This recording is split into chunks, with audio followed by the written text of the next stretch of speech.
Howdy ho, folks. It's time for November stream. I know I didn't really announce this properly.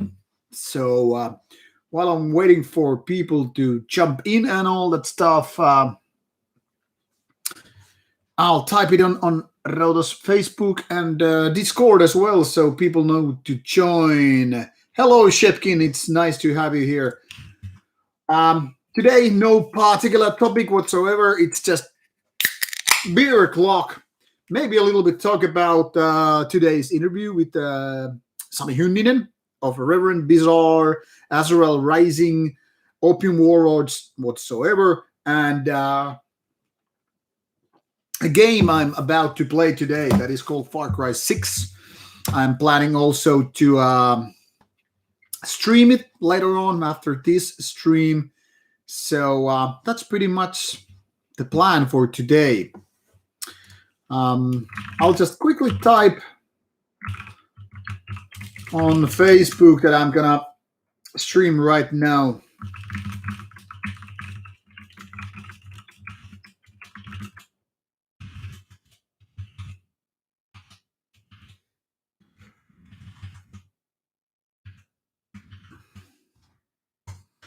Alrighty, that's how we do it. Okay, everybody settle and ready to kick some ass. I hope. I'm just gonna mute these Discord servers for a bit so I don't get, messages from that place. All right, that's pretty much of it. How are you people doing? It's November. No, it's October. Why the hell I did type November? What's going on in my mind? What the hell? Look, I'm in the wrong mindset. Should I really fix it? Anyway, it's October. Sorry. I'm a mess, it seems.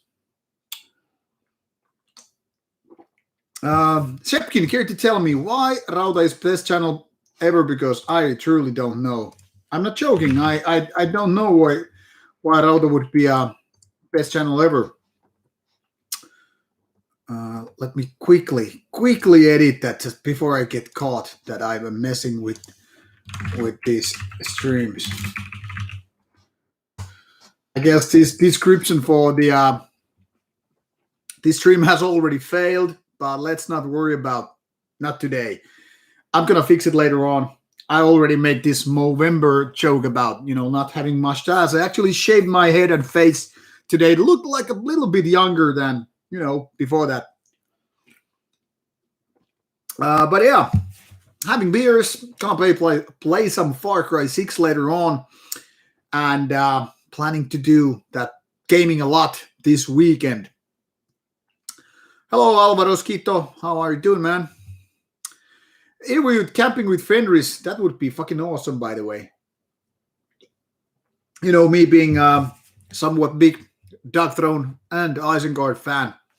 But yeah, it seems like Fenris has even more, gotten away from the spotlight and limelight.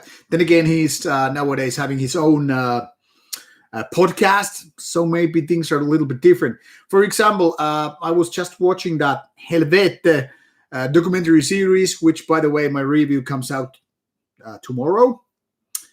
And it was curious to notice that while Nocturno Calto was actually commenting in that documentary about Norwegian black metal and how things got started and all that stuff, and the documentary is really, really new. I'm not sure if it was filmed in 2020, but it seems like it's very, very modern nowadays stuff. But Fenris was not in the documentary. Only archive footage was used.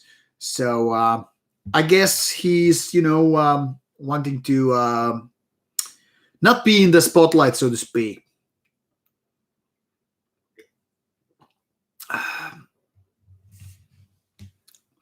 Yeah, Shepkin, I can't get enough. I was seriously asking, like, why would you say those things? Can actually change the description. Yes, I can, by the way. Haha. I thought it was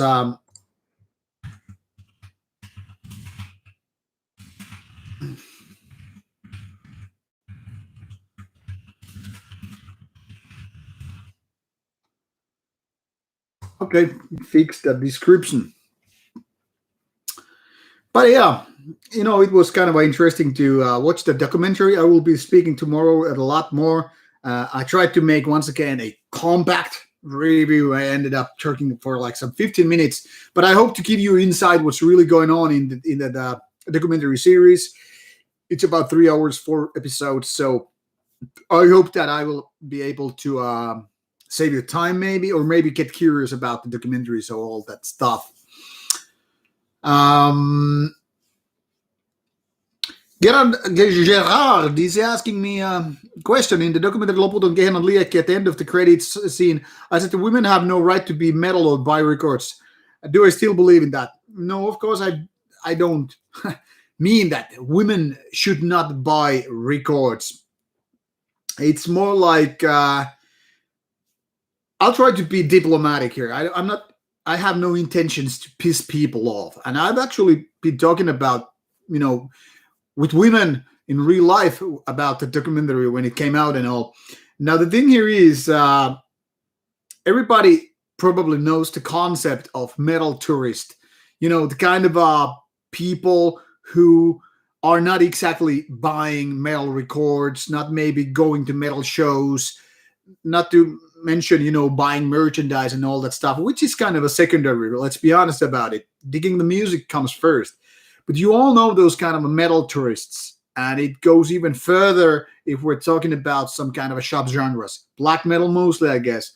And these tourists, how they normally don't even go close to anything related to metal. They don't buy that shit or listen to that stuff. But when some bigger ass band comes into town, for example, Metallica or Iron Maiden, those tourists just come into play, and it's suddenly they're like, "Yeah, horns up, motherfuckers! Yeah, Metallica! Whoa, Iron Maiden!" And you can pretty much see that same kind of people going to certain black metal concerts. That is when they are big enough, when it's more like mainstreamish. I'm using quotation marks because no really any kind of black metal is mainstream as such. But yeah, people who could go like to Dimmu Borgir's show and say, yeah, black metal, Number of the Beast, 666. And then you're like, okay, what other bands are you listening to? I mean, in the terms of black metal. And they're like, I don't know, man. I'm just, in for Sabaton and whatever. So, in a way, black metal seems to cater to a lot of people who are like, yeah, I love black metal. It's my passion and all that stuff. But when in reality, they probably spend more money on clothes, than, metal shows or metal albums and stuff related to bands or metal, whatever it is. And it is also the reason why you see a lot more men. We would say just bluntly that black metal is very, very male-dominated music. And it's not like it's heavy metal like Manowar or not so masculine as death metal. But still, when you see women in black metal concerts, for example, or in the scene, it's mostly guys. Guys doing the music, guys doing the vocals, the lyrics. Even journalists in black metal, they're mostly guys. When it comes to photography, then it gets a little bit even. For example, I know quite a few photographers who do metal photos in Finland. Wherever I go to a show, festival, or whatever, you see kind of like those same faces. So between men and women, it's pretty much like 50-50. But when it comes to people writing those, for example, metal show reviews, festival reports, or whatever they are called, or even metal reviews, interviews, and all that stuff, it's pretty much like 99% of guys. So pretty much what Mikko Aspa and I said in the interview, and we didn't know that we were going to say the same thing. We said pretty much that black metal is men's music. So my perspective on that hasn't really changed. I have 0% against gals being part of the scene, of course. I mean, there are real cool ladies. Dana Duffy, for example, is one of those, and Eviscerate from B-Hexen is another one. I know both of them in real life, and they are decent ladies. Of course, Asagraum, main gal, Hannah, really, really nice person, and has also brain. So there are people who are very dedicated to black metal, for instance, being ladies. So you don't have to have a dick or not to behave like a dick in order to be part of black metal scene or community or whatever, a fan. But let's be honest about it. Most people, when it comes to women, don't have what it takes, so to speak. And if they are, so often they are more like these tourists. So it's not so much about like being against women. That's nothing to do with that or misogyny or whatever. But you see certain patterns. And that's how it goes. If you go into more mainstream metal, be it, heavy metal or whatever, hard rock, well, then things go very, very different ways. So a lengthy answer to a simple question, but I guess I just wanted to explain that opinion, which was already done some 10 years ago. Actually, I guess it even more than maybe 12 years ago, something like that.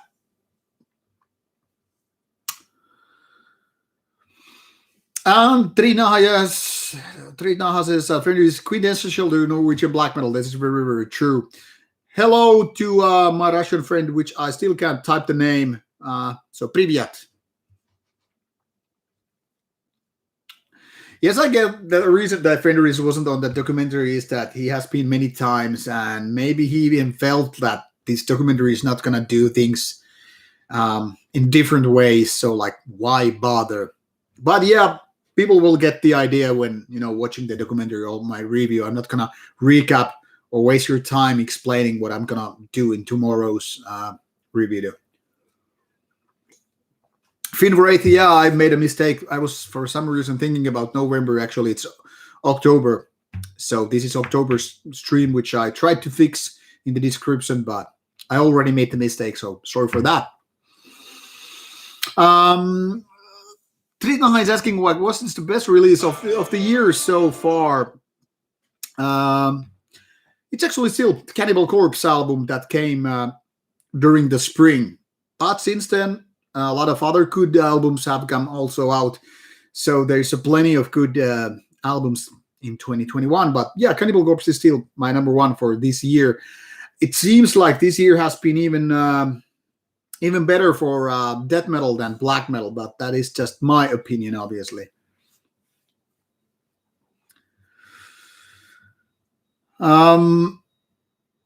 Yes, Sepkin, I totally understand. I agree. It doesn't really go much in depth in the things. It's more mayhem focused. Hello, Blast Beat from the depths. Cheers, mate. Have a beer.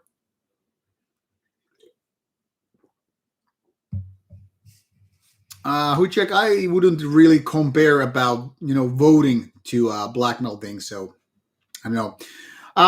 Finraid asking me how I'm gonna celebrate Halloween. Well, I hope that the pumpkins we have on the front yard, they will be done by then.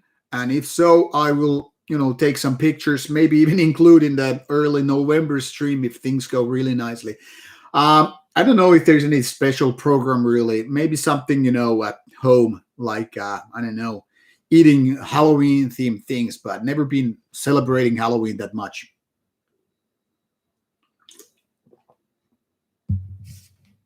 How it's spelled? Tritnaha. Yeah, I guess that applies to Shining fans more than others.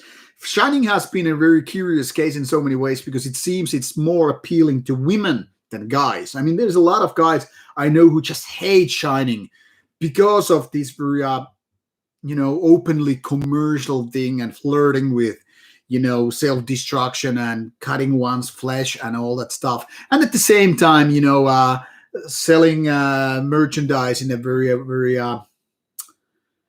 almost like pornographic ways, having female models with, some pink shining shirts. It's almost taken to a level of ridiculousness, you know. Um, so maybe shining is kind of an exaggerated example of how things are weird or bad in terms of black metal.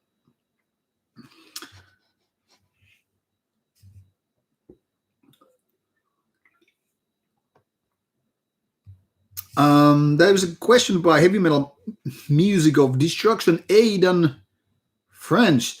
Have I ever heard of any of these new heavy metal bands? Burning Witches, yes, I have. They do actually pretty well, but Nuclear Blast Band and didn't really ask for a copy, but they sounded pretty nice actually. Nehemiah, I don't know, but Burning Witches is definitely worth giving a shot, I think. Shepkin is asking, what is the biggest inspiration and source for the modern black metal? Second wave, third wave, whatever it's. Let's be honest, it sounds nothing like original black metal. Yeah, I think there's a lot of bands. There are a lot of bands who, take their inspiration and source from newer bands. So if there is this like first step, the first wave, and then there is the second wave. And then there is this kind of a third wave of a bands. And lots of these third wave bands are creating something new. I don't know how they're inspired by, but then again, there are lots of bands who just go back to the very early steps of second wave, like early 90s, and seem to kind of a copycat that idea. And sometimes it results, nice albums and all, but sometimes it also feels more like diluted versions. My point here is, back in the early 90s, a lot of bands from Norway alone, not to mention other countries, sounded quite different. I mean, you really can't say that Dark Throne sounds like Burzum. You really can't say Burzum sounds like Mayhem. You really can't say Mayhem sounds like Enslaved or Gehenna, Ancient, and stuff like that. I mean, they're bands which were more raw, Ildiarn and Dark Throne, for example. They were the bands which were more, say, atmospheric, but not exactly symphonic. And that would be called, Satyricon, for example. Mayhem, then again, was very evil sounding, but also very melodic and fast tempo. Then again, Emperor really did that symphonic black metal things, and so forth. I mean, there were so many different styles of, bands just alone from Norway. Obviously, if you expand that a little bit, like, say, talk about Finnish black metal, Imbel Nazarene, Barathrum, Beherit, Archgoat, all sound wildly different. Archgoat leaning more to kind of a death metal, the blasphemy and stuff like that, kind of a death black, if you will. Beherit was completely unique with its kind of a raw and weird ways, as if it was flirting with kind of a, early Greek black metal, but kind of a more obscure. Then again, Imbel Nazarene was also flirting a little bit with like death and crying in a way. Barathrum was then again doing mid-tempo stuff. My point here is very, very different kind of bands. And none of them basically sounded like Bathory, for example. None of them basically sounded like Celtic Frost until, Dark Throne kind of started to do that Hellhammer Celtic Frost worship. But that wasn't actually before Panzerfaust. So they already had a few albums out by then. And then again, Venom, obviously you can hear Venom in some of the riffs or ideas, but it's still very, very different. And then again, South American scene, Greek scene, bands did vastly different ideas. But nowadays, if you hear a band taking their inspiration from second wave, it's pretty much guaranteed that they kind of sound the same, except maybe not original at all. Some bands are able to take it to the next level, kind of like polish it, kind of, take the idea, add some own elements, and take it to the next level. And then again, there are lots of bands which just fail to do it all together and sound like more like cheap-ass version of the original ones. So hard to say where these bands take their inspiration from. But I think the best black metal, or any kind of metal, is happening when you don't directly follow any certain bands. Like, for example, I don't think the second wave of black metal would have been as great as it was if it was only just copying existing bands directly. I mean, Bathory and Venom certainly affected a lot of these bands, and who knows whatever bands, but they didn't copy it like that. I mean, you can hear Burzum doing some kind of Bathory riffs here and there, especially the early ones. But overall, you can't really say that Burzum sounds like Bathory. For instance, this is just an example. So, yeah, I think the best bands are actually doing something else than just copying the existing ideas and making them own. And that applies to all genres pretty much. So if a death metal band copies another death metal band, it's going to be more diluted version most likely. But if it's a death metal band taking their ideas, say from black metal or doom metal or thrash metal, it's going to be way more interesting. That's what I'm saying anyway.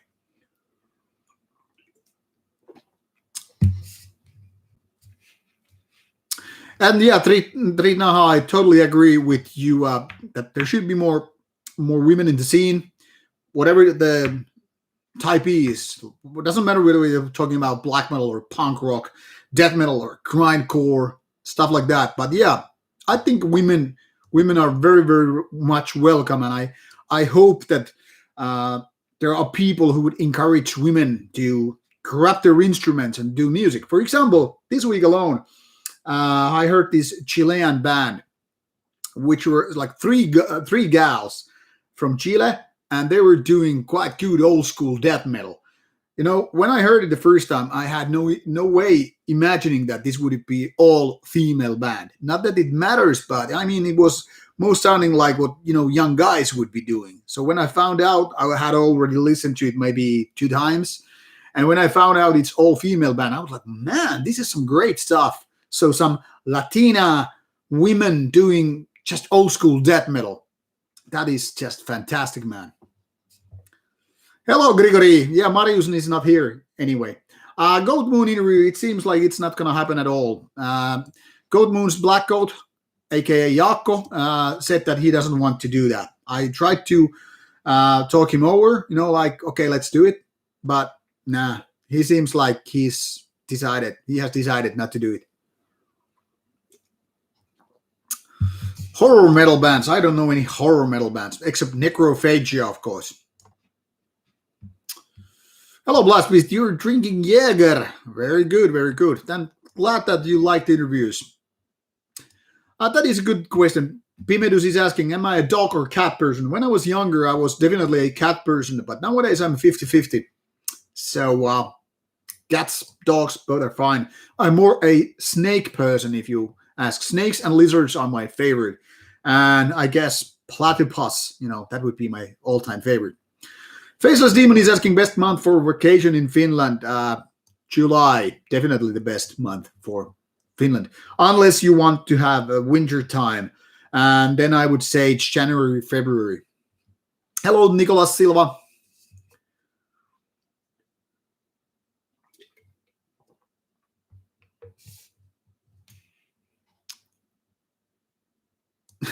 Mr. Magulag is asking, isn't Niall a bit hetero for a homosexual such as myself?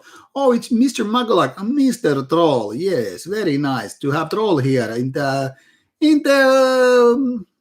stream. Maybe you should talk to Mr. Magulag, how great person he is. Torso, pumpkins are doing fine in Finnish weather, actually. There's one really orange one already, but it's maybe size of this, like a grapefruit. And then there's like this big. It's half green right now and half orange. But yeah, we had already nice pumpkins last year. They were both not, from our own garden. JKD is asking, am I going to any of those Archcoach / Hordem Rife in shows? I don't know. I haven't seen any dates here, but would definitely like to do a Hordem Rife interview and maybe Archcode Part 2.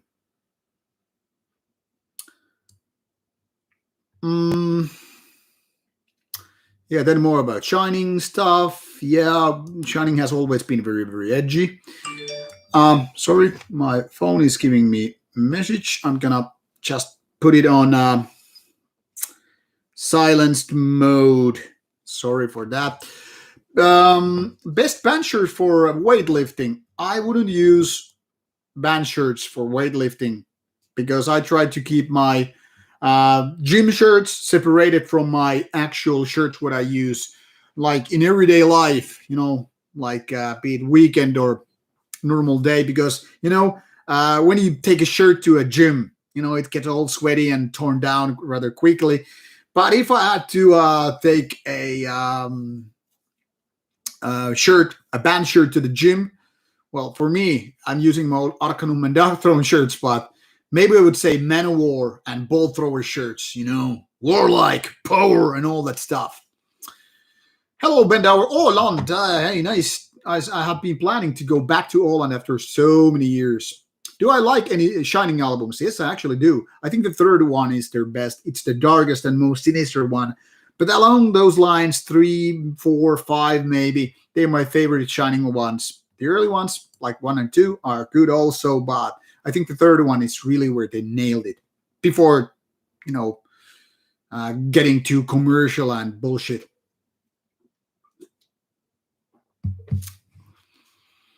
Naheim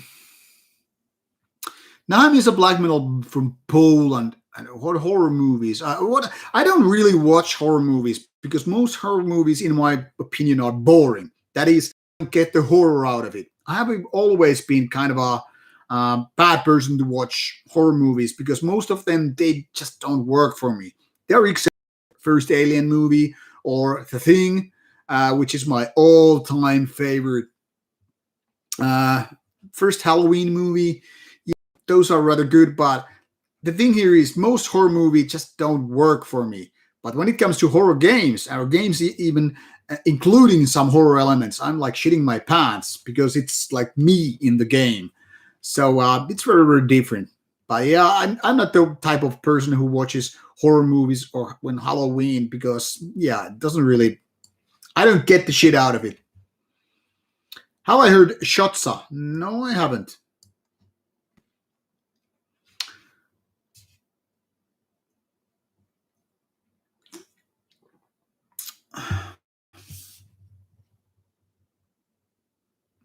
I pretty much agree with this statement by Tritnaha saying like what black metal is or isn't is pretty much to the eye of the beholder, part of the charm. Yeah, I definitely agree because some people see black metal as a topic of ridicule, like grown-up men having these kind of a makeup on their faces and doing dramatic things on stage and playing kind of a lo-fi stuff.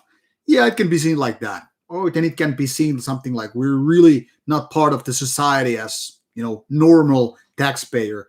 So definitely different ways. And I don't think black metal should be even explained to bigger audience. It's one of those things. If you don't get it, it's not gonna happen by magically explaining it to you. Much like things like love or horror movies or horror. If you don't feel it, it's not gonna happen by explaining it. Yeah, you should listen to black metal because it's about Satan and rebellion and darkness and evil. Okay, fuck it. Let's just have beers and talk about Metallica and Manowar.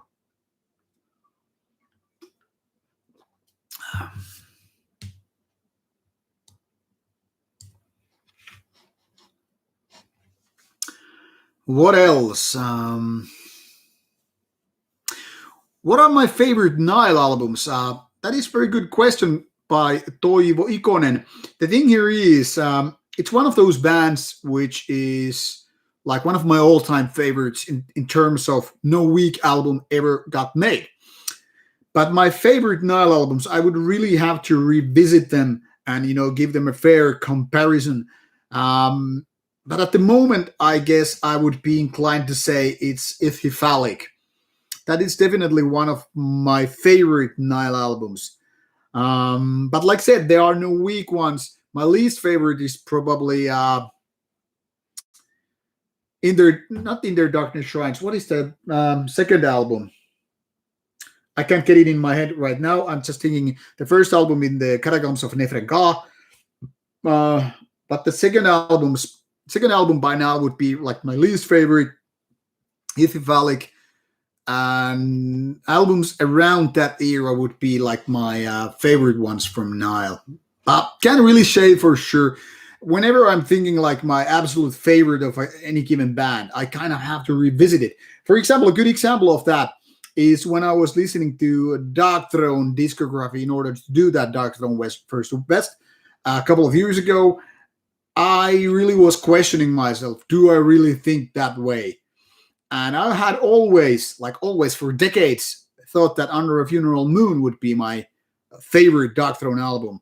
But as it turned out, I really started, to think that, it's actually Transylvanian Hunger. Yeah, still, Under a Funeral Moon is a yet another 10 out of 10 album for me. But that kind of proves that nothing is set in stone. For example, Death, one of my all-time favorite bands, it took me quite a few years to figure out that I actually like Symbolic the most, which is kind of odd given that the next best albums by Death are Leprosy and Scream Bloody Gore. So whenever I'm thinking like this must be my favorite album of the band, I kind of start second guessing myself. Some bands are pretty clear, like Bolt Thrower. I do know my very, very favorite album, but then again, I also did that worst to best video, so I kind of figured it out. But that was already figured out before I even did that worst to best video. But yeah, sometimes those personal orders, which one is the favorite one, which one is seen as the best, that can kind of change over the years. That's why I urge people to do discography runs. Like whatever you think you have a favorite band and you have your favorite albums, give it another go. Even make some notes and figure out like why you like this album over that, or could it be something else? Like I still don't know, for example, which one would be my favorite Metallica album. I kind of always tried to say it's Master of Puppets, but nowadays I'm like, maybe it's Ride the Lightning after all. I don't know. So that's kind of the answer here. And same goes for Nicolas Silva's asking like favorite Horn album. I think it's Evangels of Satan, but things might change if I really gave it a full discography run. I totally agree with Torso. Free advice to getting into Finnish black metal. Diabolic is really good, especially the early ones. That's why I actually reviewed one of those albums recently for classic, monthly classic. And Nicolas Silva is from Chile. Okay, I'm reading the back scroll, so answering your questions a little bit late. Thoughts of keto diet? Well, I don't do it, so no particular thoughts. I am not trying to cut weight. Patrick Wilson is asking, Profanity Guy, good band. I would say it's a decent band, and my favorite US BM bands would be Judas Iscariot and Abzu. Definitely those two. Panopticon, not so much. Dark Rally is asking, do Finnish have pumpkin pie? We really don't. And actually, I was talking with the Mrs. that what should we do with those pumpkins? I mean, we're obviously going to do those Halloween kind of pumpkins, carve out the eyes and mouth. But what the fuck to do with the actual, pumpkin stuff, the stuff that you're supposed to eat? No, of course, we could just feed it the chicken, with the pumpkins.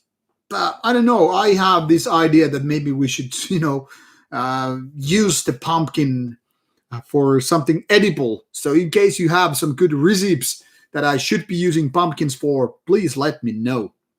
So if pumpkin pie is about the stuff that I should be having and making. And yeah, thanks for the tip, Tritnaha, about Shotza. Now the thing here is I still have about 300 review CDs to go, and that's why I don't have so much the time to check out albums which are not in my review pile, because they're taking pretty much all my time. Have I heard Foxy Scream? Yeah, they're kind of a dog-like, or at least I think I have heard Foxy's Scream. Oh, moi Orkatur, terve vaan. Didn't know that you liked the first Nile album the most. Pimedus is asking interesting question. What drives you most doing this YouTube gig? first and most simple answer would be I'm a music fanatic. I love music. That's my addiction. I want to listen music as much as possible. Obviously, that doesn't mean that I listen to music like 24 hours a day. I mean, I don't listen to music when I sleep. I don't listen to music when I play games or watch movies. But when I work out, when I drive a car, when I'm, not surrounded by friends or whatever, I listen to music. And I mean, I get my kicks when I tell you people like, "Hey, I have a new album here, and this is good. I'm gonna talk about it."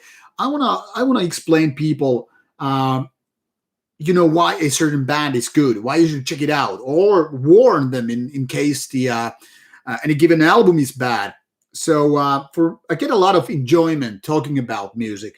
I get a lot of enjoyment just talking. You pretty much figure it out because I'm doing these streams with you and talking to you. So I have always been a very talkative person. So combining two of my favorite things, music, I wouldn't say talking is my favorite things, but you get the idea. Combining my favorite thing, music, and talking to people about it. I get a lot of kicks when people find new albums because they checked out for my review, for example.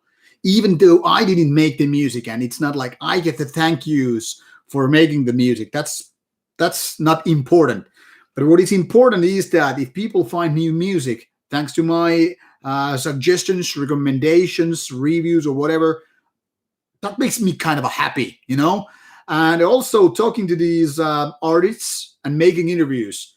Like I get my kicks, just by talking to those artists and seeing like what makes them tick and asking them questions which I want to be answered. I don't think so much about the audience when I'm asking certain questions. Obviously, some questions are something that I ask so that the audience will understand.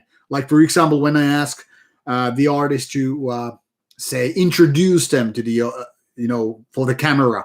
Obviously, I don't need that part of the information from the artist, but I get my kicks when I talk to these artists and understand why they do whatever they do with their band, what kind of lyrics they make, what kind of riffs they make, and why they do that, why they decided to do black metal instead, I don't know, hip hop, or play classic guitar or piano, or why they do music in the first place. Why do they want to go on stage?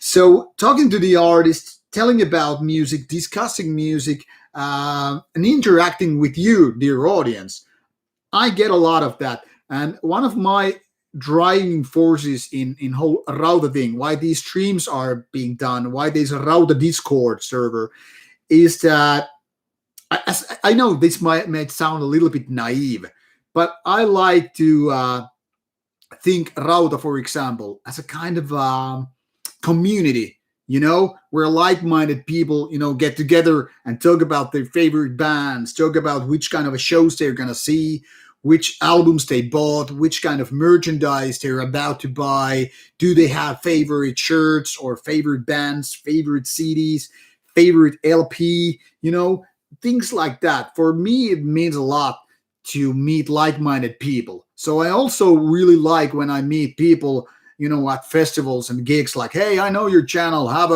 Do you have a minute to talk about, or shake hands, or take a photo, drink beer? I've actually met a pretty nice amount of people who are really cool just because I do Rauta. So there is a plenty of stuff that I get out of this whole deal. That is, I'm getting these free CDs and I'm getting vinyl. I'm meeting new people. I'm meeting the artists. And for me, inside, there is no fanboy that like one band above all, let me worship you. That's bullshit. I'm too old for that shit. If I would be like 20 years old, I would be fucking, crying myself to tears if I get to, interview bands like, I don't know, Mayhem or Darkthrone or Slayer or whoever. But I mean, I'm over 40. So for me, those fanboy times are bygones. So now I'm kind of like getting moderately happy about it, to talk about music and whatever surrounds the whole music idea. So meeting new friends because of doing Rauta, getting new music because of Rauta, getting to festivals and gigs before Rauta, talking to these artists because of Rauta. I mean, that's how I get my kicks. obviously it doesn't really hurt if I get a little bit of money here from YouTube ads, or a little bit of money via Rauta Patreon, because then I can actually pay camera crew and myself, for example, get a plane tickets to a certain festival or whatever in order to do more content. But mostly, I mean, the money is so small amount that it doesn't really mean shit here. It does matter a little, but I mean, if I didn't get my kicks just by doing Rauta, the money wouldn't be the thing, because this is not the kind of a money that means that I don't need to have a day job. I have day job to pay bills, to buy food, do groceries, pay my car, things like that. So it's all about being passionate about music. That's why I do Rauta, and the audience, the community is a big part of that. But even if there was like a zero following on Rauta's channel, I would be probably talking to myself about these albums, doing interviews. I probably wouldn't stream though, because it would make no sense if there was nobody on the stream. So of course these streams are made because there are people on the other side of the screen, so to speak. So without audience, streams wouldn't take place. But I could still do, interviews and reviews, because why the fuck not? Music is fucking fun. Music gives people a lot of, good time, basically. I think music can be very therapeutical. If you have a bad day at work, or because your girlfriend left you, or because your grandparents die, you put some good music on and you're you're gonna fucking survive. Maybe when you're sad, you put some epic battery and you're like, fuck, this song makes me burst into tears, but fuck it, I need to deal with my emotions, deal with my feelings, because I'm fucking sad and whatever. Or maybe you're having a good day and you head to the gym and you put some Manowar on and you're like, fuck yeah, let's lift heavy, boom, I'm gonna have a date today with a gorgeous girl or whatever. So music can be a fucking awesome thing, so why not to fucking talk about it? People talk about sports, people talk about movies, games, or I don't know, all kind of stuff, whatever gives them the kicks. So that's my excuse. Was that good enough answer for you? Yim is asking, what time of the day do you listen to music? How I discover good bands? I mostly listen to music when I'm at work.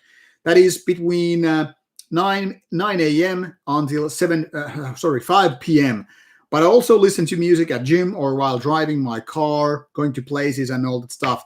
And how I discover good bands is mostly through these review albums. But of course there are other ways too, but those take most of my time. Did I like the last Iron Maiden album? I haven't actually had time to listen to this Senjuju or whatever it's called, but it's on my list. I will listen to it someday when I'm at the gym and figure out. But to be honest, I didn't like Book of Souls. For me, it was a very lukewarm experience. So I don't know. I don't really have high expectations for Iron Maiden at this point.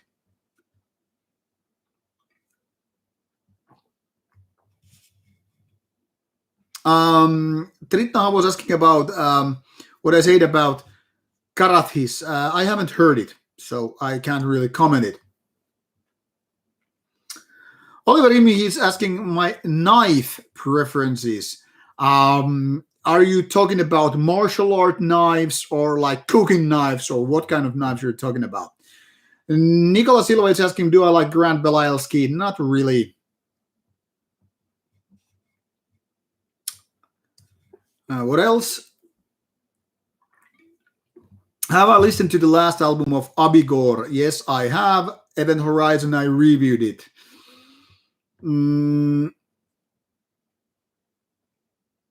Yes, Cameron, great grip, said that there is no need to really recruit anyone to the underground metal scene. I fully agree. You don't really need to recruit anybody for a metal scene. People who follow their heart and find their ways into the metal scene, they are the real ones anyway. Jane Stagg is recommending pumpkin soup. Well, let me know if you have a good recipe for pumpkin soup.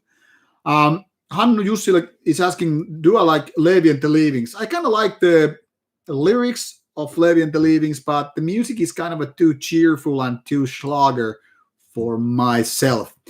Dawson is asking, do I ever listen to harsh noise? No, really, not really. I don't basically get my kicks of noise core, power electronics, and stuff like that.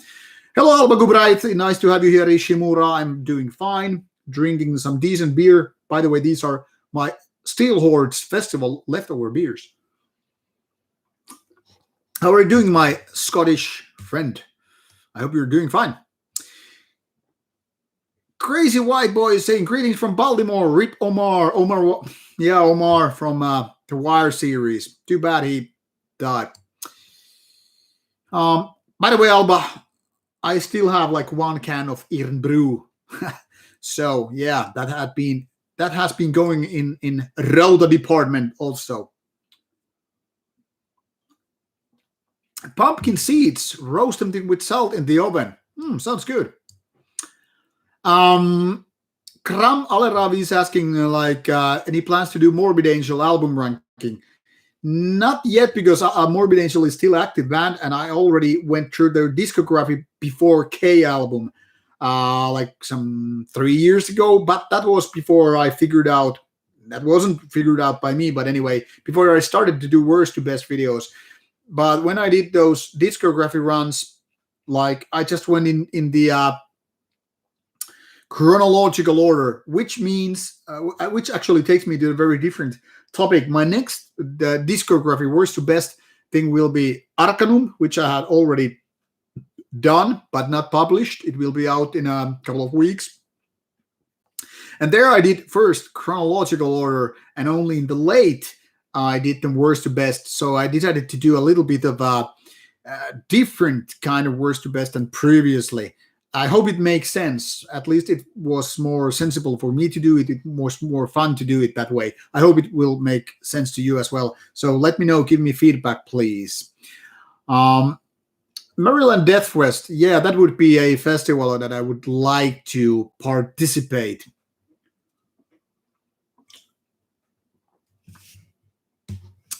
Tritnaha, no, no, I don't do reviews for a living, but yeah, I get sent a lot of CDs and vinyl. I mean, like 2 years ago, I had like 150 review copies.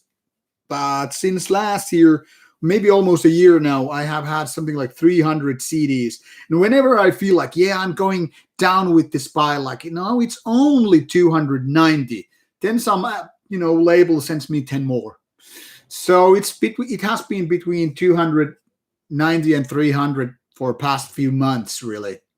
And because I don't really have the time to do reviews during my summer vacation, that's when the pile starts to grow. So yeah, it's kind of hard to ram the pile down. Do I like Christian rap? Fuck no. But then again, I really haven't been listening to Christian rap, so what do I know? Yes, Charolamb is very much saying the same that me, that it's good feeling to recommend music to a friend or even someone online, and when they love it, yeah, you get the feeling. I'm totally the same page with you, Gyrolamp. Hello, my trashy life. Macaber's Damer album is probably their best, or actually at least the Macabre album I've liked the most. I'm glad to hear, Nicolas Silva, that you found Blood Chalice via my channel and that you like the band. That is very good. Am I excited about new Peste Noir album? Not really. I didn't like the band when I saw them on Steelfest or at Steelfest. So I haven't been listening to Peste Noir on albums. So can't really comment the music. What else? Yeah, the Karathi's album, maybe I'm missing out, but I really don't have time to YouTube listen. When Spotify listens, I do, because I can listen to them at gym and all that stuff. Sepkin is predicting that I will interview Burzum. That is something that I would really, really love to do. Like actually, yesterday I mailed to a label guy who's also a band guy that I would like to travel to his place someday and maybe do an interview or two while at it. And he was like asking, like, seriously, like, do you think I would, get, like, would it be worth the money? And I was like, no interview is worth my money if I really started to think it like that, except if it's a Burzum interview. Then I would probably get at least some of the flight expenses, back via ads. But really, yeah, if Vikernes would be, ready to do a Rauta interview, I would fucking travel to France. That's a given.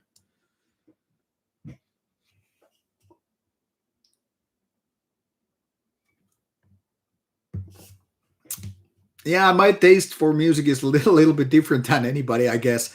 I don't even pretend that people should have the same taste as me. So yeah, I'm just giving directions with which kind of bands to find, not saying you should listen to exactly the same bands as me. Thank you, Arvo Männikkö, about the interview comment. I guess you mean Sami Hynninen one.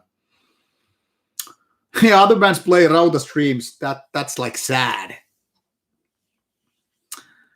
Uh, yeah, I don't do gym playlists. I mean, I don't know who would fucking listen to the same bands that I do at the gym because, I mostly do full albums when I, listen to music. So I don't know. Automatic, yeah, I'm on the shorter side. I'm only 174 centimeters tall, so I'm not a tall person.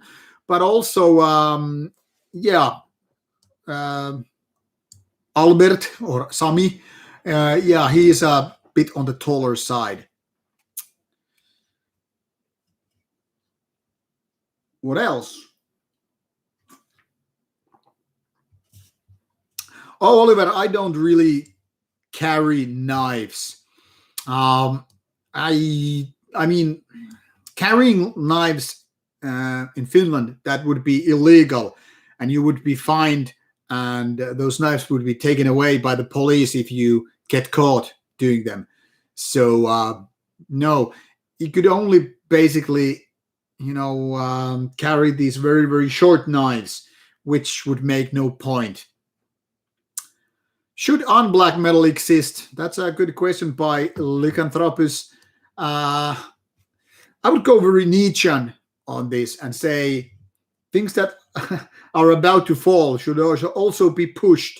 So I think we should be pushing unblack metal from existence. I mean, it's not like it ever made big. I think it's a fucking paradox, really.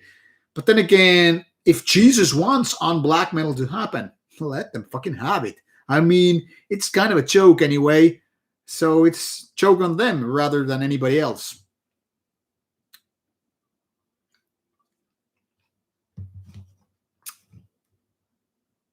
Rendition of Narcisset on hyvin, hyvin vihainen. Joo. What I think about Ukraine scene, Hate Forest, Precambrian, Drudk and the like, Rattenfänger. Some Ukrainian bands are pretty good, but I've never been big fan of Ukrainian scene, to be honest. I don't think even why. Most bands from coming from Ukraine just don't have me by the balls, so to say. Lamprey Pool is asking, do I play any instrument or music? Well, I have mentioned this previously in a couple of videos or streams, but yes, I suck at guitar playing, and I mostly do vocals. There are a couple of bands or few bands that I've been doing vocals for, and one band I have been playing guitars for. So one could say I play the guitar poorly, and I do vocals decently. And salute to Henry Chinchilla Molina. Do I like Black Magic SS? I have only listened to it very little, but can't say that I'm a fan. Shetkin asking, do I like donuts? Yes, if it's a good donut place. But I must say, I was a little bit disappointed in Dunkin' Donuts when I was in United States. So I can't say I'm a big donut fan, but there is a good donut place in Finland called Arnold's Donuts, and they do really, really delicious donuts. What do you think about reviewing black metal bands endorsed alcohol? Well, what the fuck? Why would I care? I mean, if bands are endorsing alcohol, why should I care? Chain's tag is once again mentioning served with roasted pumpkin seeds, bacon, and cream. Sounds delicious. Hello, Taromoko from Lima, Peru. Glory to Ultra Metal. See. Tritnaha is asking which country is the best up and coming nowadays. Kind of sold on Austrian, Belgian one. I don't think any given country does, better lineup as such. I think it always comes down to individual bands. But if I had to generalize a little bit, I would say my favorite black metal bands come from nowadays. That is, come from Finland. My favorite death metal bands come from United States. For Doom, I really don't know. For thrash metal, I guess still my favorite bands are mostly American, but there are good thrash metal bands coming from all over the world. So I really couldn't, put my finger on any given country, so to speak.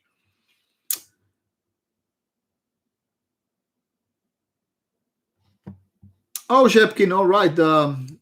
Well, maybe the band in question is just happy not having to send that CD to anybody. I actually have a couple of those Brusk CDs still here. Tritno is asking, all these reviews either are just coming from labels who want to support you. No, it's not like they want to support me. Now, they want to get supported by me. That is, these CDs are sent that they get reviews and as such coverage. Now, besides Rauta, I also write reviews for a Finnish website called imperiumi.net. It has Finnish content, that is written content, and that's where I've been writing reviews for almost 20 years now. So when they send me a CD, they get two reviews, one for Rauta and one for Imperiumi. So it's not like they're supporting me. These CDs don't really support me, but I do these reviews, and when I give, for example, a good review, obviously the band and the label are getting the benefits of this CD. That's how review policy, besides music, also works. So whenever there's a magazine or website or YouTube channel, for example, does a review, and if the review is good, people are gonna check out on the band, and that might even boost the sales.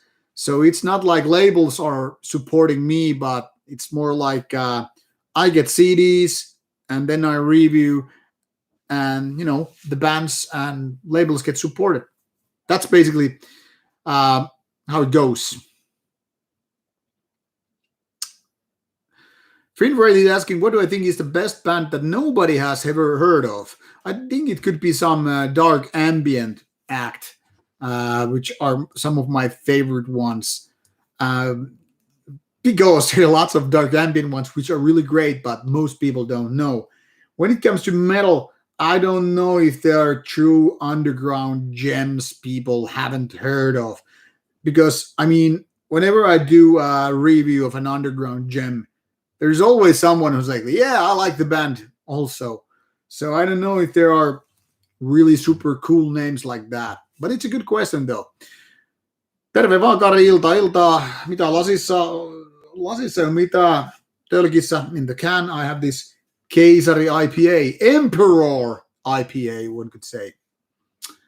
Have I heard the Finnish band Hamus? No, but I only know it by name. 7 Blasphemy, we just finished the nice interview with Hynninen. Glad you liked it. It was a lengthy one. Heavy metal music of Destruction asks, what I think is the best new extreme metal band? I don't know if there's any given new extreme metal band. Morgul would be one of my suggestions to that. Or Yoth Iria. Yoth Iria is quite new. It's fucking good. Good evening, Black Metal Dark Ambient Tapes. Armas Ikonen, I haven't tasted Lidl's Red Ale. Is it any good?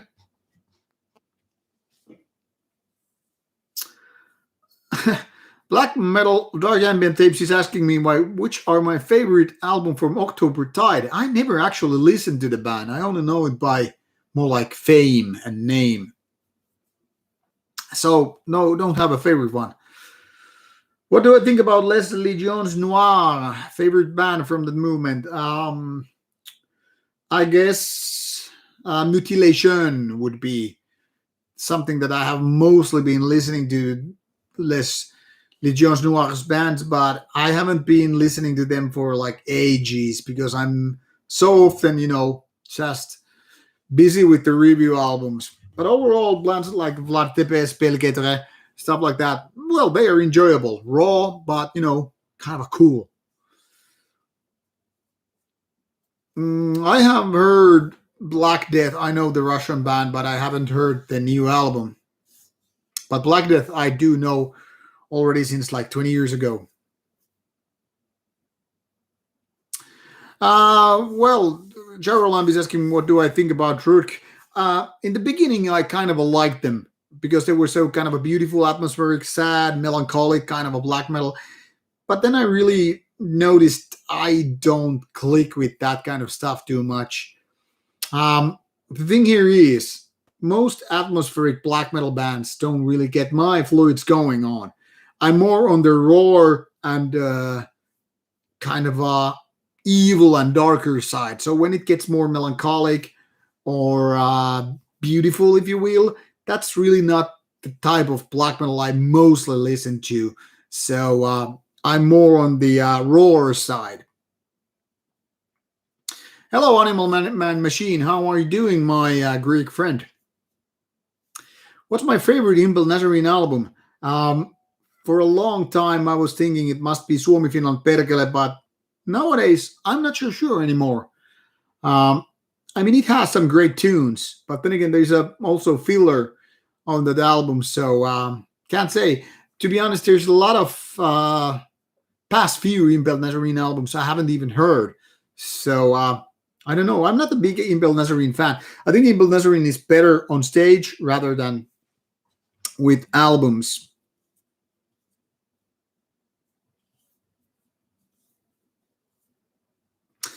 Oh, Tritnaha, yeah. I started doing reviews on like kind of a weekly basis around 2002, I think. And before that, I had done some review-like texts. So yeah, even though Rauta is only like 4.5 years by now, roughly, give or take. Yeah, I've been doing reviews for almost 20 years. So that kind of helped me to do Rauta. I didn't have to really figure out what to say about albums, like in the beginning even, because I already knew what I had in mind because I had written these reviews. So basically, my operation with reviews goes like this. For example, there's this band or album which I got today. And that goes, by the way, on the top of a pile. I will explain later if I remember. For example, if I listen to this now for a few times, I make notes and then I write the full review. And only when I'm done writing, then I will actually do, the shooting of a video interview for review, not interview, for Rauta. So basically, by the time I'm ready to shoot the video review, I've already gone through the album multiple times, made notes, written it. So basically, I have all my ideas, what I'm about to say, already done in Finnish. And then I basically translate it in my head and explain the same things on the video. It isn't exactly like the exact same things which I'm saying, but mostly. Sometimes when I do the video, I get another batch of ideas. Hey, I didn't remember to mention this one on the written one. So sometimes they are a little bit different, like might have different details, but the basic idea is still the same. Like, for example, if this melodic black metal album which has fast tempo, really nice production, but kind of a poor vocals, I'm gonna list all these things on both reviews. And I'm gonna do a little bit more background with Rauta's reviews, like because I can show you, for example, the website or Metal Archive site on the background. I can do a little recap, like, okay, this is the fourth album the band was founded here and there. They're four guys, and one of them is trans person or whatever. The point here is I can get into more details with Rauta reviews than with written ones. But basically, the same things are mentioned. So that's why I don't need a script to read, and that's why I do these reviews just by like that. If you've seen my reviews, I don't really edit them. It's like more like hello, blah blah blah, cut, blah blah blah, cut, blah blah blah. I just get it out. So for me, it's about being organic and being able to explain myself without too much like and then I mean like duh. You get the idea. Much like I'm doing these streams, I don't really have the need or time to, have these breaks or put into small boxes how I'm going to explain things. If I feel like I can't explain these things, with just one shot, then it's kind of an indication for me that I clearly don't know enough of it to explain it. Like if I have to do like so many people doing YouTube videos too, like they first like take one sentence like, this band is from Finland, cut. This is their third album, cut. They play black metal, cut. I think it's bullshit. If you cannot make full sentences one after another for a couple of minutes or fucking 5 minutes, then you're in the wrong game. I'm sorry to say it, but if you don't know how to handle your speech and explain the things like that, you're doing something wrong. You need to go back to rehearse. It's pretty much the same thing as, playing a show with your band. Now, you don't really like take the lyrics. It's like, okay, I forgot the lyrics. What the fuck? Or it's not like there's a guitar player and like, hey, I need to read these notes. Like, what the fuck? You're supposed to know your shit when you go on stage. And I think that same thing applies to anybody doing review videos. You should be able to speak your mind about it without having notes too much. Now, I do have notes every now and then when I'm doing like worst to best videos, because those are easily some 20 to 30 minutes. And sometimes I think I am bound to possibly forget some of the pointers, like when I have 10 albums, for instance, which I'm running on a worst to best video. Obviously, sometimes I have pointers like these small notes, like, okay, remember to mention on the third album that had female vocals, or maybe the seventh album is something else, like using too many female vocal parts or too much synthesizers or just fart sounds in the end. But really, people should be able to, talk their mind, much like a normal conversation, without having fucking notes. That's how I feel about it. And I think I'm not the only one. Maybe I'm wrong. I'm often wrong in many, many things, so I don't pretend to know anything. But that's how I feel that things should be done. Like, if you're a fucking review person, you should know fucking your thing, You have to know the album through enough and explaining without having notes or cut it into pieces and stuff like that. Would I interview Saur/Fuath? Tim Richards is asking this, and the funny thing is, I wanted to do an interview with Saur 2 years ago, but because I didn't provide the questions beforehand, the band declined, so that didn't happen.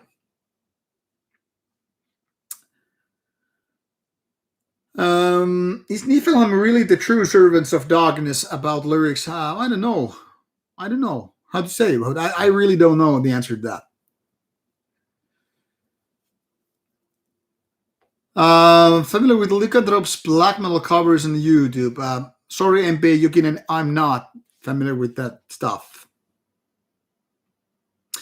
Tanalits is asking, do you like Undo Others' Idle Hands? I'm not familiar with that one, I guess. And thank you, Dakun, about your words regarding my reviews.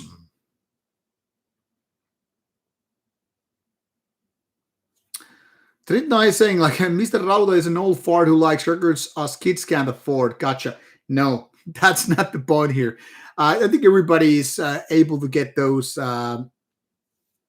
records I'm having here. I don't see why not. Have I heard Aclus Melino? What do I think? Yeah, I liked it. I think Aclus is great.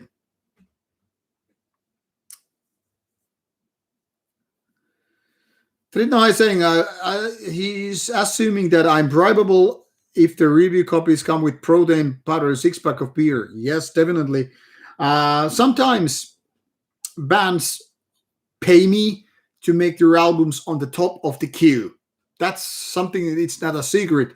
I figured out to give some bands the option of not, say, waiting for a couple of years or maybe just even 6 months. So bands and labels are okay if they want to, if they choose to cut the corners, so to say, and make it to the top. I'm selling kind of a VIP. I don't know, protocol. No, that's not the right word. But yeah, in case they want to make it to the top, and then I can choose whatever day they want for their review. That is days that are not already taken. But most, of course, don't want to do that. I'm saying it's totally voluntary. Nobody's asked to pay anything. But in case they are not willing to wait, because with 300 CDs, the wait time can be quite a bit. So that is one option they can do. That is no secrets. No secret.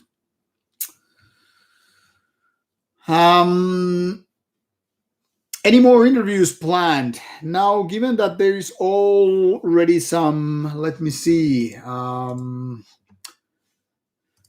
can explain which interviews are already done. Satanic Warmaster, Malignment, Havukruunu, Lion Ruins / Perdition Winds, short one with Torture Killer / Blood Chalice vocalist, short one with Morgul, full interview with Moon Sorrow, full one with Ensiferum, full one with Hail Conjure, and then Lloyd's. So 10 more interviews are already been shot. So I haven't really been planning beyond that. But obviously, if more face-to-face interview possibilities this year come, I will do it.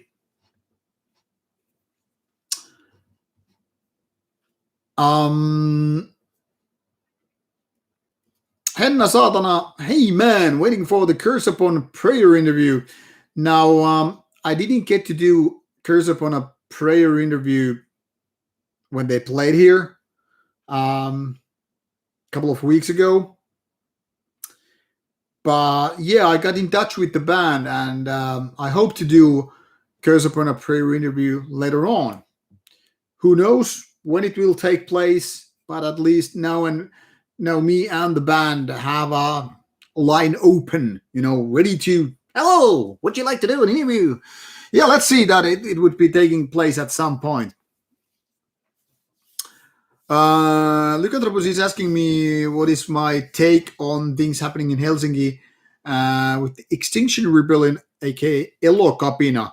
As far as I know, it's a kind of international thing. To be honest, I think it's kind of a foolish and wrong way to try to make a change. But then again, not really my concern. I think they have the right idea. We should be cutting down, carbon. What the fuck it's called in English? But the climate problem is real. Let's face it. It's scientifically real, and we have to do things about that. But I don't think this movement known as Elokapina is gonna change people's mind. It's just gonna irritate people. Much like when Antifa, for example, gets shows cancelled.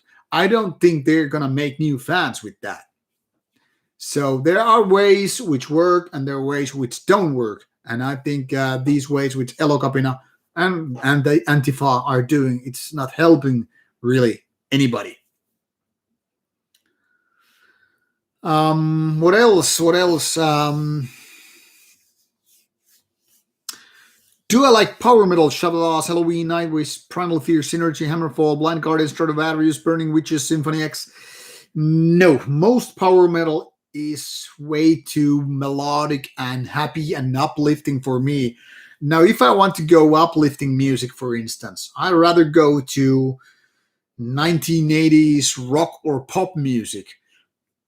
The kind of a music which is known as power metal, for example, Halloween. It doesn't irritate me or annoy me, but it doesn't really do the trick. Now, every now and then, power metal band or power metal release comes by, which is more like, hey, this is actually pretty good.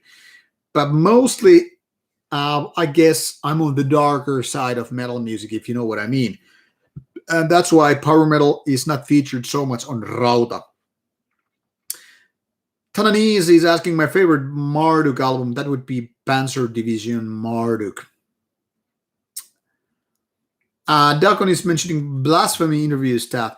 Blasphemy interview would be definitely nice. At some point, at least Black Winds was dating a friend of mine in Finland. And I got to talk to him a few times, but that was before Rauta. So I don't know if he's still dating her. Maybe that thing could be done. I don't know, really. I don't know how the band feels about video interviews. Not every band likes them, especially when we're talking about black metal. Tritnaha, the cost is 10 euros at the moment, and I'm gonna scale it up when the channel grows. Basically, I didn't even think about it whether it should be 5 euros or 20 euros. I don't want to make it too big amount, because then again, small bands, do they really have to spend money to get their coverage? And because it's going to be admitted, my reviews for smaller bands, they don't get a lot of views. I mean, it's not like if I review some nobody band, it's not like their reviews are going to be in thousands. It's more like in hundreds. So in that respect, it would be unfair to charge too much. But then again, if I would be saying like it's 2 euros, everybody would fucking do it. And then I couldn't really fit the schedule.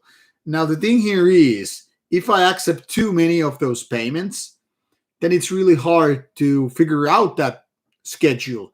But if I only get a few of them every now and then I can really build up that schedule. You know, if it's only like say one album a week that gets on the top of the review queue, like instead of waiting say 6 months or 1 year, and the band decides to pay this 10 euro to get featured, yeah, that can be done if it's like once a week. But if it would happen like every day, it would kind of become pointless. But then again, like I said, I don't want to charge, say, 100 euros, because that would be kind of obnoxious. That would be like too much. But I mean, if I'm getting too many requests, I have to think twice. I either have to say, no, you cannot buy these. The slots are already used. Or then I have to say, it's going to cost more. And I don't really want to put myself into that kind of situation. First of all, I don't want to make myself a greedy motherfucker, because, you know, that does no good to anybody.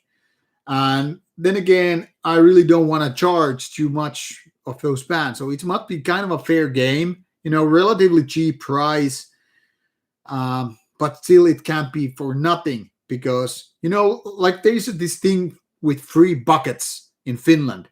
Whenever a new, say, mall opens up in Finland, or there's a new chain store opening up in whatever place. Doesn't have to be a big city even.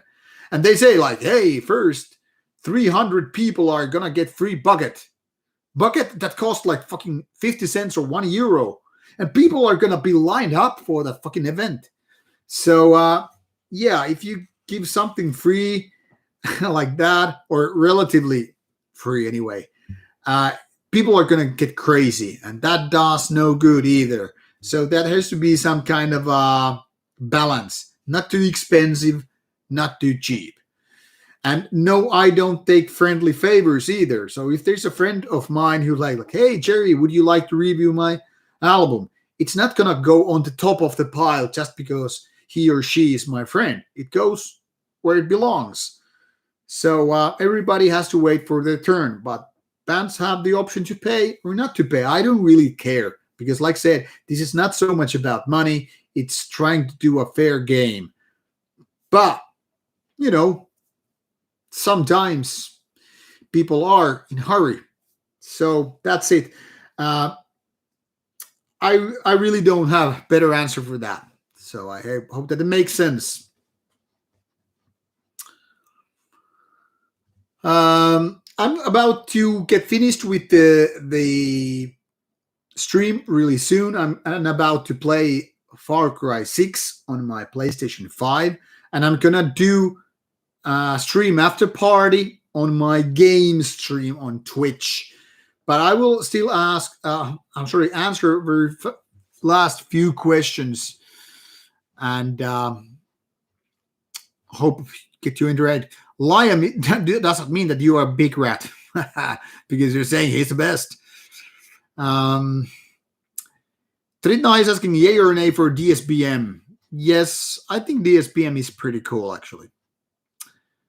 What do you think about Canon Fader debut album? I don't think I have heard the debut album. Have I ever felt that you were annoying a band when asking for an interview? I'm not sure if I annoyed the band by asking an interview, but I think I have asked some annoying questions.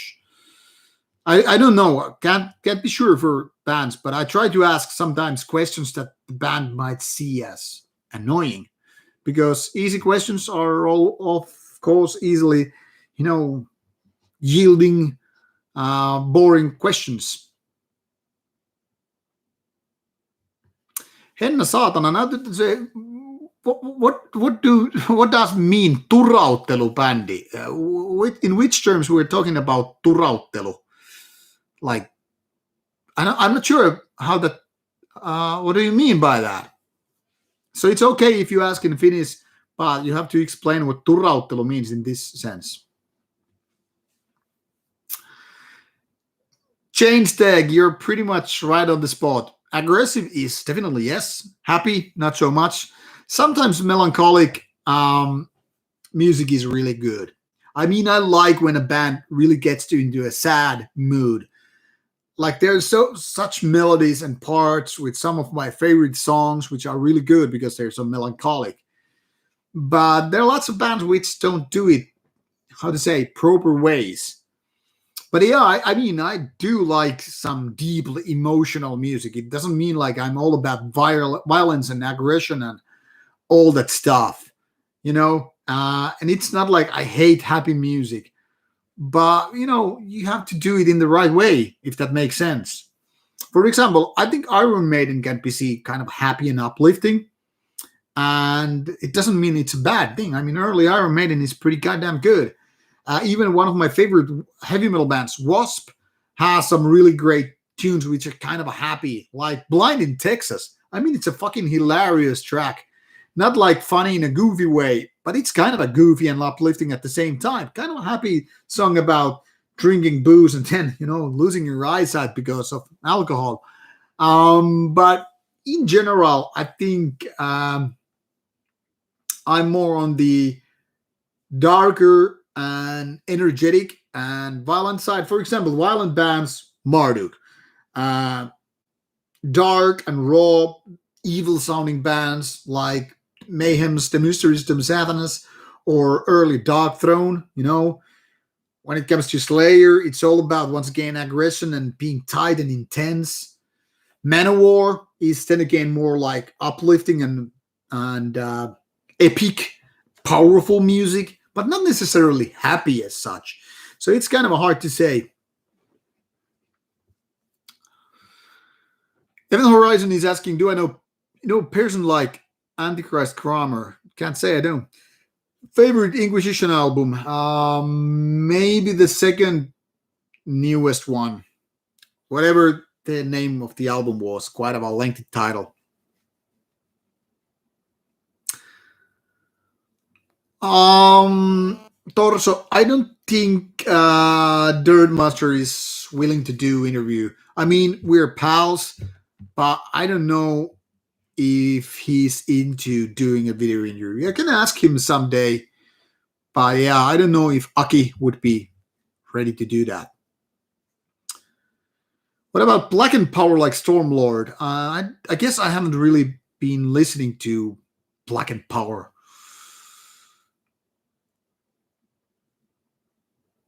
Yeah, maybe Blasphemy would be easier to bet it. Can't really know.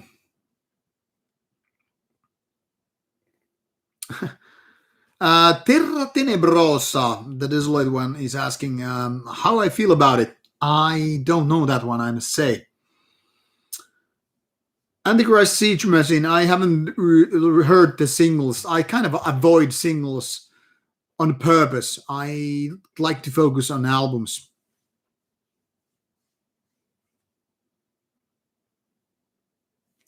Have 5 slots, sell the meats for 50 euros, done deal. Yeah, I don't think bands would be ready to do that.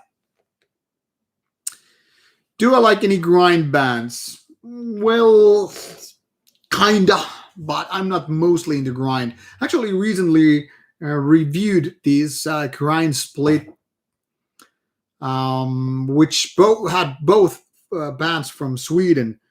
Retaliation and the other one is escaping from my brain right now, but yeah, there's some grindtastic bands. Napalm Death surely has some grindier albums which are pretty good, but mostly I don't get too much kicks out of grind. I'm more of a death metal person, if you will.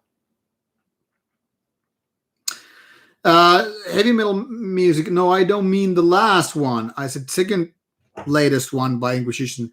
Black Mass for a Mass Grave is a good album, but it's not my favorite Inquisition album. The one before that, or even the one before that, would have been my favorite Inquisition album. Best currently active Swedish black metal bands. That's a hard one, because I don't really have favorite Swedish black metal bands.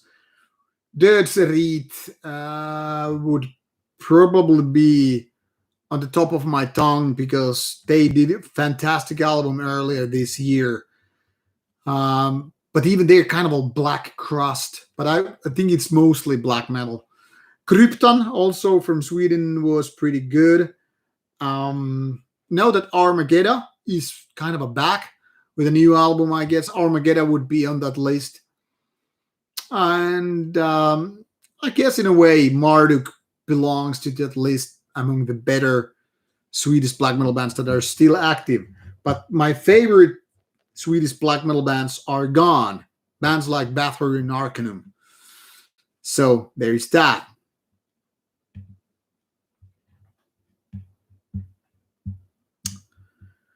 Terra Tenebrosa, thank you for the tip.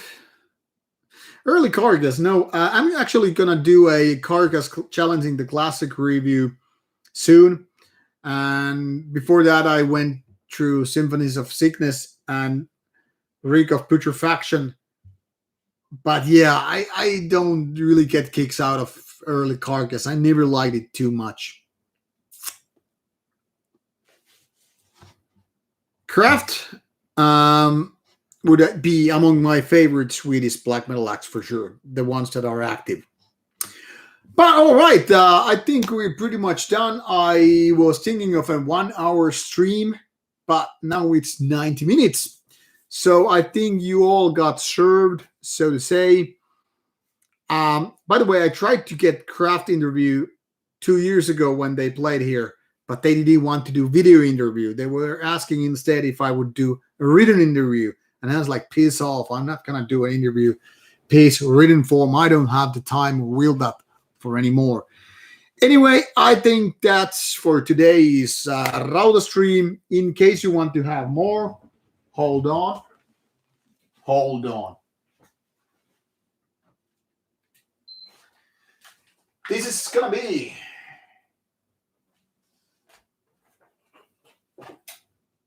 let's see how it works.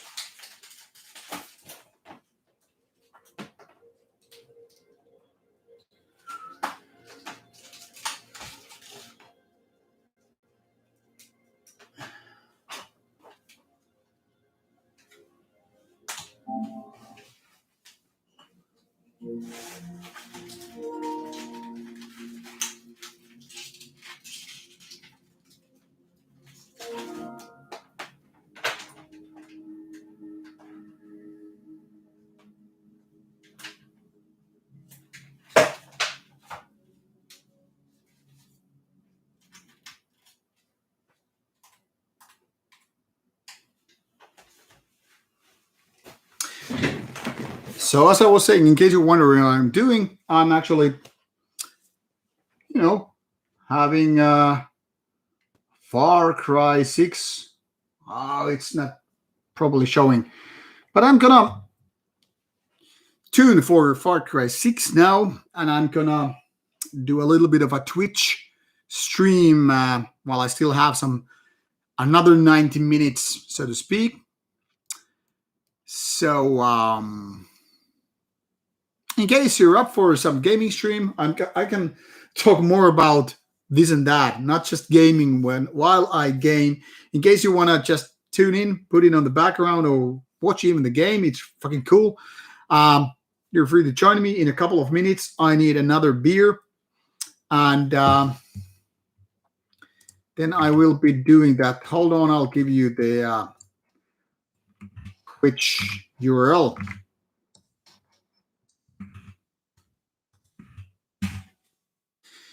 So there you have it. Yes, Autumn Leaves. Yes, I did finish Watch Dogs and Watch Dogs DLC Bloodline like maybe some 10 days ago, maybe. And I started playing Assassin's Creed Valhalla's The Siege of Paris DLC, but then I got Far Cry, so Watch Dogs, but Assassin's Creed is still now waiting. It's kind of a pending, if you will.